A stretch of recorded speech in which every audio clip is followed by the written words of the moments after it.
Eu andava só quando ouvi uma voz me chamar,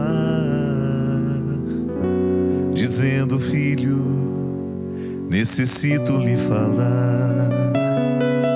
Foi difícil de entender aquele gesto inesperado, mas quando percebi que estava sendo amado, meu coração se abriu, meus olhos encheram-se de lágrimas e minha boca só dizia: eu te amo, meu Jesus, com a sua piedade. Levante-me do chão, estenda-me sua mão.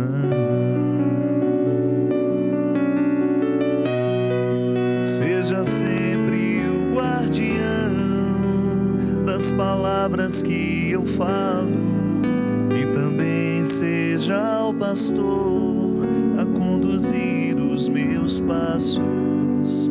Não me deixe por caminhos tortuosos caminhar, mas me mostre o que é amar. Amar, tome conta da minha vida, ensinando-me a viver, para que eu possa desde agora muito mais lhe conhecer. Seja o meu melhor amigo, fique sempre ao meu lado, livrando-me do pecado.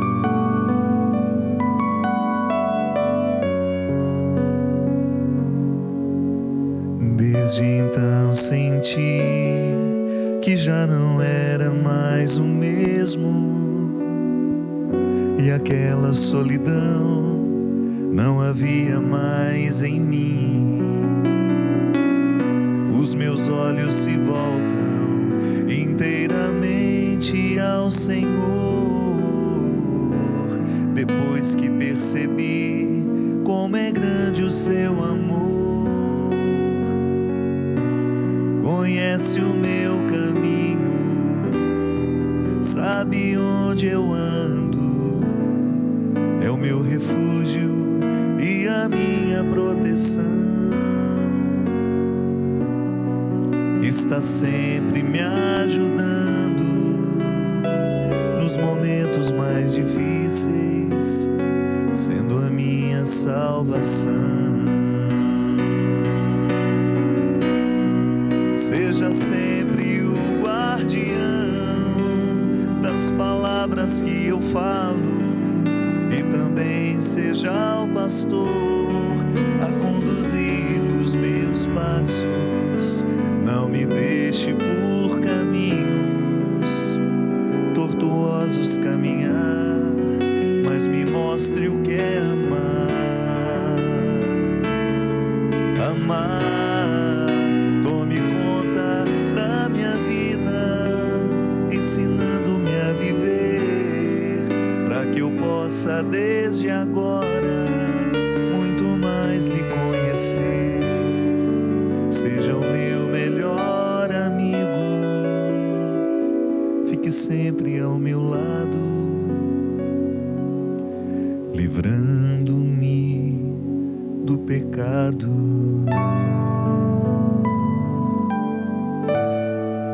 Muito boa noite, é com muita alegria que nós começamos mais um programa de Direção Espiritual.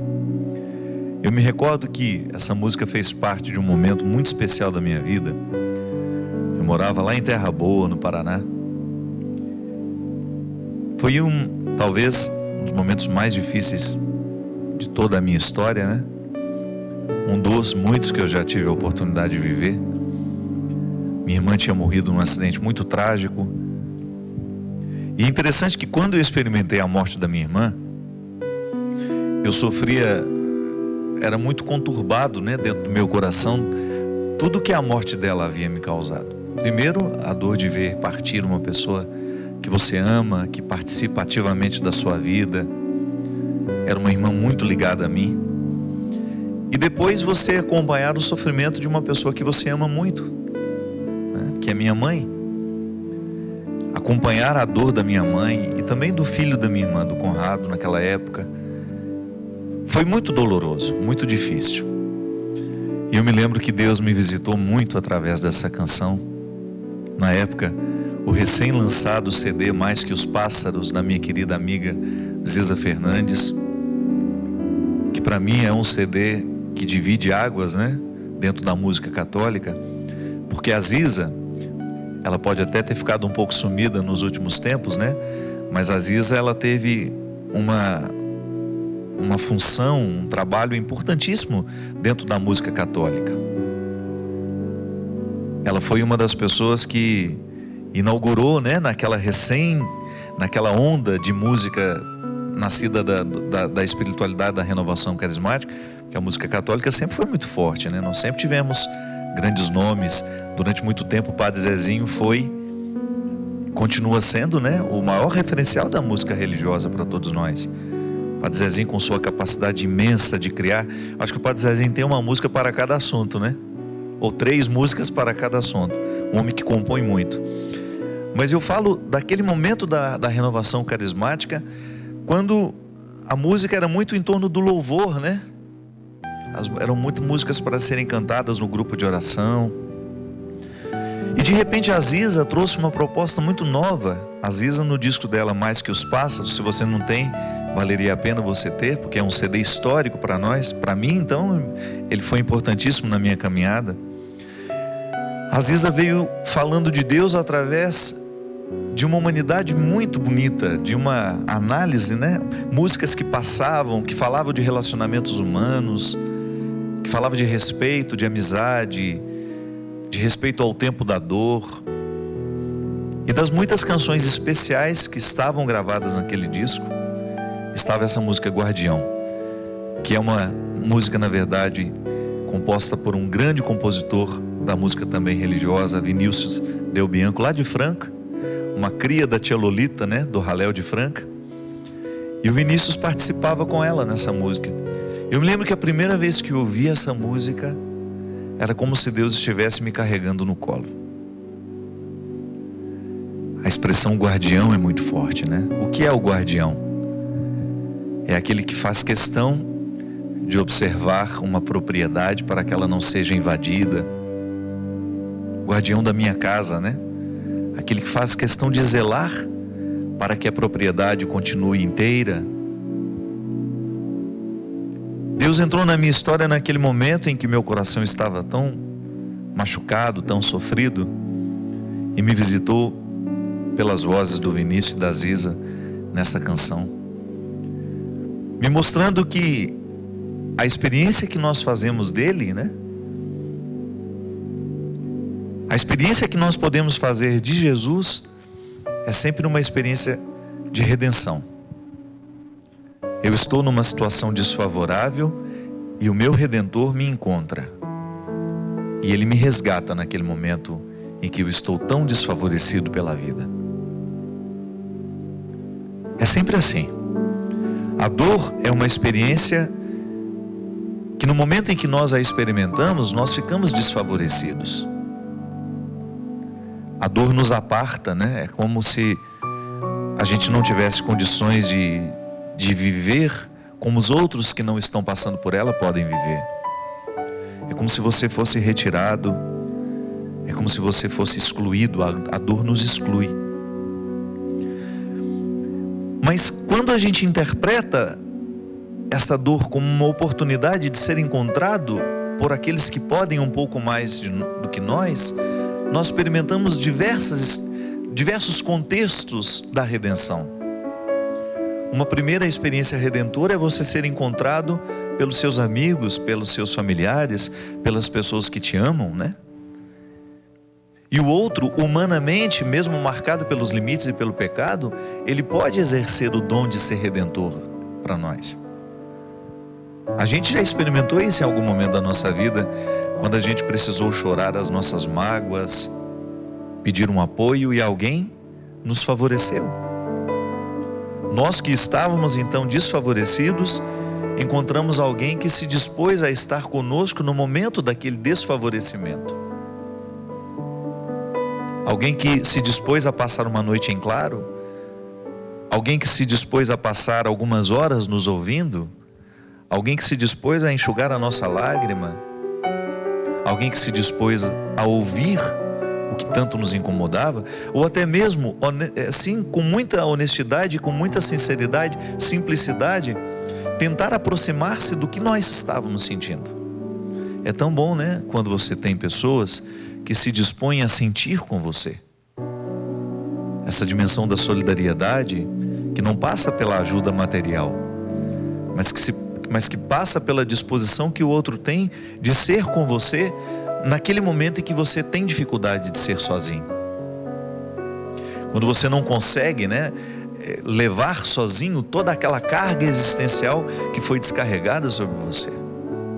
Então é muito bom a gente encontrar essa redenção, a gente encontrar o amor que nos guarda, o amigo que é também guardião, a mãe que também é guardiã, o irmão, o amigo, o esposo, a esposa, alguém que naquele momento se dispõe a exercer o papel de ser o redentor.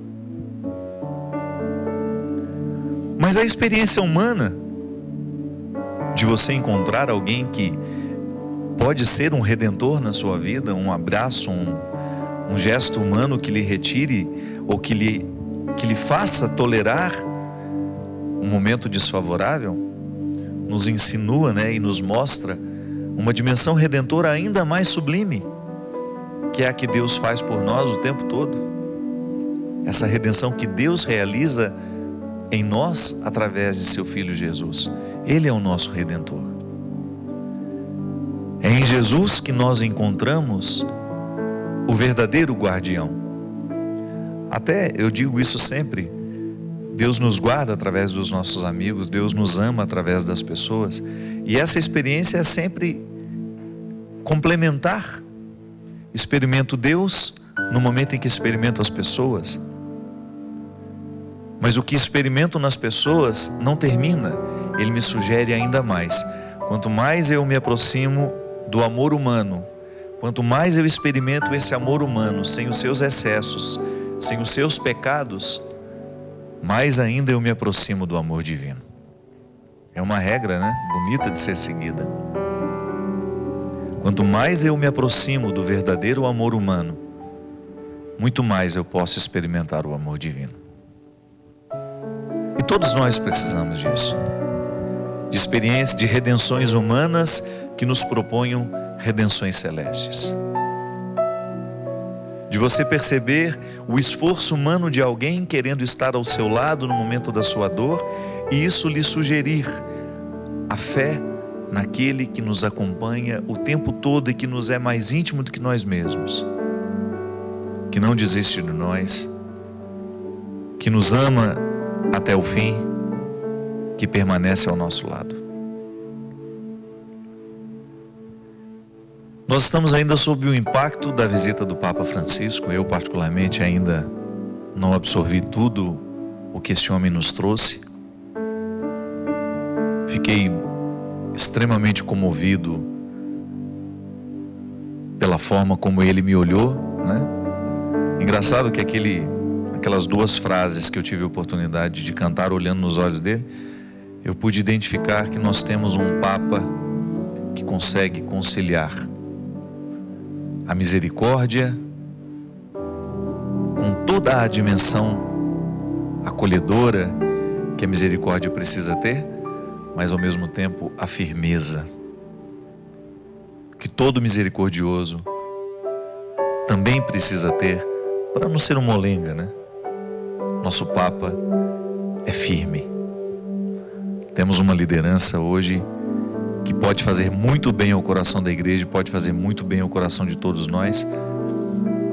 Quando nós identificamos que, a partir do exemplo de Francisco, nós também precisamos buscar essa solidariedade que oferece ao outro amor, mas que também exige dele um comprometimento. Essa experiência humana maravilhosa que nos congrega e que nos faz solidários uns com os outros, mas que ao mesmo tempo nos motiva a buscar diariamente, sem descanso, essa redenção, que nós podemos viver e experimentar, e que nós precisamos viver e experimentar. Não é só podemos, nós precisamos dela.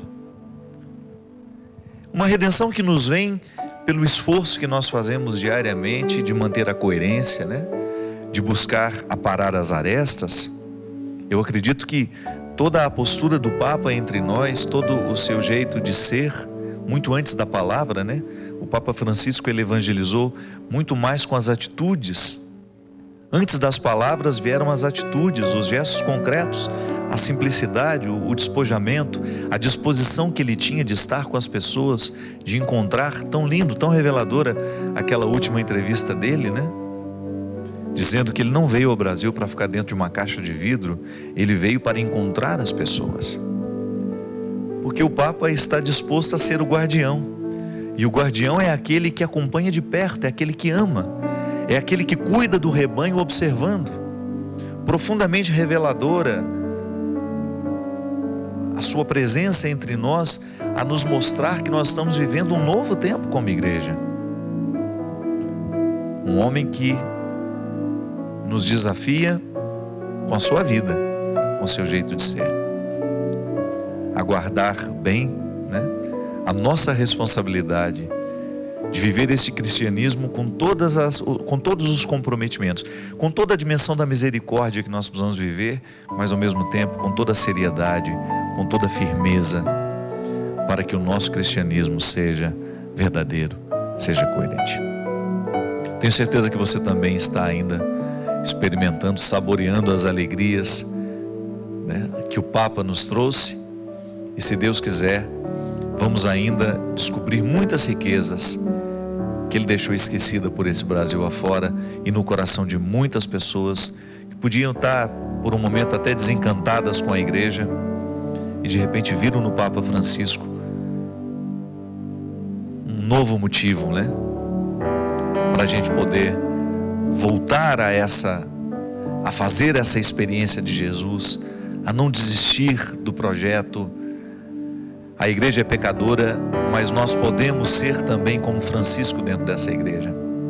Assumir a nossa verdade pessoal, assumir aquilo que precisa ser reformulado e junto com ele, a gente fazer essa reforma tão saudável para todos nós. Boa noite, seu Christian. Foi ver o Papa, não? Viu? Ia aparecer? Você estava lá? Estava na missa também, não? Que bom. Ficou na chuva? Nós no Rio de Janeiro, a gente pegou um frio, nem parecia que estava no Rio de Janeiro. Mas foi lindo demais. Você sabe uma das coisas que mais me tocou nessa jornada? Foi ver aquela reunião de pessoas, aquela confusão, Porque a cidade do Rio de Janeiro virou uma verdadeira confusão, mas uma confusão organizada, Isso é interessante demais. É um testemunho que vem antes da palavra. Estava tudo justamente fundido do jeito, uma fusão do jeito certo. E você sabe que se a gente fica pensando que ali ninguém estava alcoolizado, Se você olhasse para aquela multidão, aquelas imagens, por exemplo, na noite de sábado, ninguém alcoolizado, todo mundo passando um perrengue danado, porque não é fácil ser peregrino. Eu já fui 2 vezes, eu sei como é difícil, como é cansativo. E de repente você olha no rosto daquela juventude, existe um sorriso, existe uma disposição que contagiou os moradores de Copacabana. Quantas vezes eu ouvia isso dos moradores mesmo. Nunca vimos isso na nossa vida. Claro, aquele lugar está acostumado a hospedar grandes eventos, que sempre que sempre geram confusão, que geram transtornos, muitos índices de violência, muito registro de violência. Claro, tivemos um ou outro assalto, uma coisa assim, mas nada que pudesse assim dizer, nossa, meu Deus. E mesmo o espírito que prevaleceu entre os jovens, aquela disposição, aquela paciência para com aquilo que não estava dando certo, um verdadeiro testemunho cristão. Eu fiquei encantado mesmo, e reforça dentro do meu coração aquilo que eu já tinha observado nas 2 jornadas que eu fui. Eu tive a oportunidade de ir na da França, depois na do Canadá, e ver tanta gente reunida no mesmo lugar, sem que houvesse uma confusão, sem que houvesse uma briga, me fazia acreditar que o mundo pode ser melhor, sim. Que quando nós somos inspirados pelos mesmos motivos de Jesus, nós teremos a oportunidade de fazer um mundo novo. Conviver, né? E estar no espírito de solidariedade, a jornada favorece isso. O tempo todo nós precisamos partilhar o que nós temos, nós precisamos partilhar quem a gente é e fazer a alegria prevalecer. Ninguém ali estava entorpecido para ser feliz. Só estavam congregados por um motivo superior, maior, que fazia com que todo mundo ali pudesse viver. O que era precário, né? Não é fácil você ter 3,5 milhões de pessoas reunidas no mesmo espaço durante 4, 5 dias. É claro que alguma coisa, a cidade não tem estrutura para tudo isso. Mas, ao mesmo tempo, fazer com que essa reunião seja harmoniosa. Nenhuma baderna pelas ruas de Copacabana, pelo contrário, só havia alegria. Então, para nós foi um testemunho maravilhoso. Eu quero parabenizar todos os jovens que estiveram lá, você que está nos assistindo, que ajudou a que esse testemunho fosse dado, ajudou para que esse testemunho pudesse correr o mundo, porque você pode ter certeza, a maneira harmoniosa como a Jornada Mundial da Juventude aconteceu no Rio de Janeiro, foi o grande testemunho que nós cristãos poderíamos dar ao mundo. A paz é possível. O mundo pode ser diferente quando Jesus faz parte, quando Jesus é o centro dos nossos motivos. E quando nós falamos de Jesus, nós estamos nos reportando a tudo aquilo que é a axiologia cristã, né? A toda a dimensão dos valores cristãos, o respeito ao outro, o amor, a solidariedade, a partilha, os gestos que sem dúvida fizeram com que a Jornada Mundial da Juventude pudesse acontecer como ela aconteceu. Nossos parabéns, né, a toda a equipe organizadora, de maneira muito especial ao Dom Arani, arcebispo do Rio de Janeiro, ao Dom Paulo, Padre Renato, todos os padres do Rio que estiveram à frente para que a Jornada Mundial da Juventude acontecesse. A gente sabe, todo o comitê organizador, né? A gente sabe quantas lutas foram travadas ao longo deste ano, desde o ano passado, quando foi anunciado que seria no Brasil, né? O empenho que a Arquidiocese do Rio de Janeiro precisou fazer para que tudo aquilo pudesse acontecer, para que nós recebêssemos o nosso líder e que a recepção desse líder pudesse ser um momento de conversão para o mundo. Foi o que justamente aconteceu. A partir do testemunho vivido, a partir da experiência que nós tivemos ali no Rio de Janeiro, você pode ter certeza que muitos corações se voltaram para Deus. E muitos que estavam já dentro da igreja tiveram o seu ardor missionário revigorado, para que a gente pudesse fazer essa proposta, né, da jornada, ir pelo mundo inteiro e fazer discípulos em todas as nações, para que isso pudesse se tornar uma realidade na nossa vida.